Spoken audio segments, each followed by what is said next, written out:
Marjorie Kelly.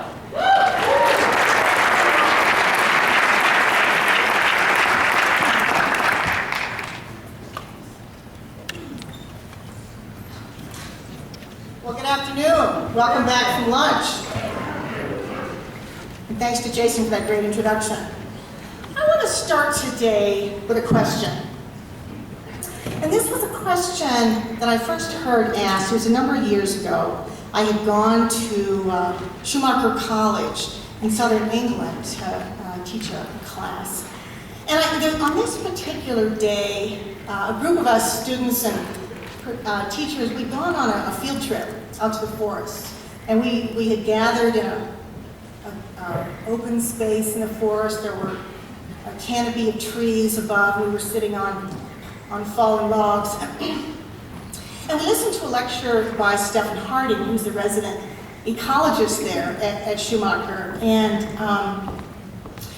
he asked this question that I later began to see, I think, is the most important question we face as we try to make the turn from the industrial age into a new age of civilization. And here's what it was. He said, what kind of economy is suited for living inside a living being?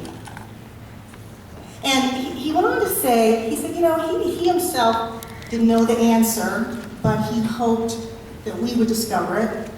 Because he said the future of life on Earth depends on us finding the answer. And he looked at me as he said this. And I thought, what, me? I'm supposed to figure out, the single answer to save all life on Earth.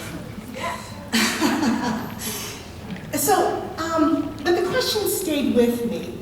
And it took me a while to unpack it. But I began to see that I myself was asking the wrong question in my own work. I had come to Schumacher, I had spent 20 years as the co-founder and publisher of Business Ethics magazine.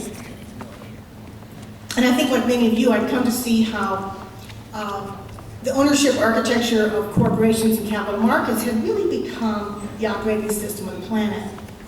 This particular ownership design where we have publicly traded corporations with ownership shares trading in capital markets, this was really creating an enormous number of problems. And so I sold business ethics. I went to TELUS Institute in Boston, and with a colleague there, we founded Corporation 2020.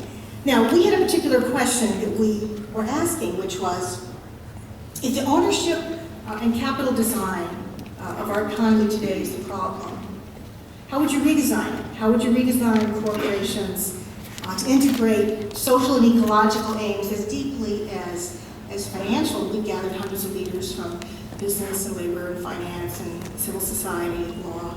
Some of you here were there. But after that talk with Stephen, I began to see that I had the wrong question.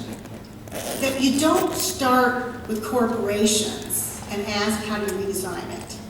You start with life.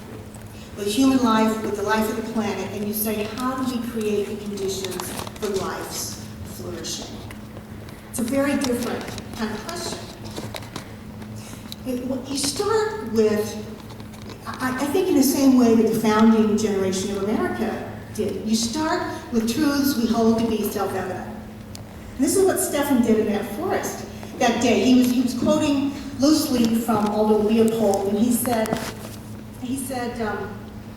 a thing is right when it enhances the beauty and stability of the whole ecosystem, and it's wrong when it damages it. And I think that's exactly right.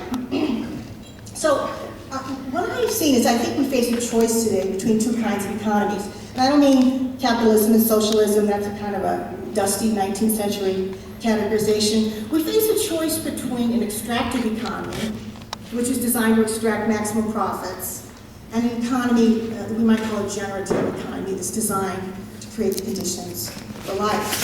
So after my time in England, I set off on a journey across the US and across Europe looking for the kinds of enterprises and capital designs that were generative, that were really self-organized around life. And I was pleased to discover many, many examples all over the world. I visited Organic Valley in Wisconsin. And I sat down with George Seaman, CEO. Some of you know George, I'm sure. He's a farmer himself. Organic Valley is a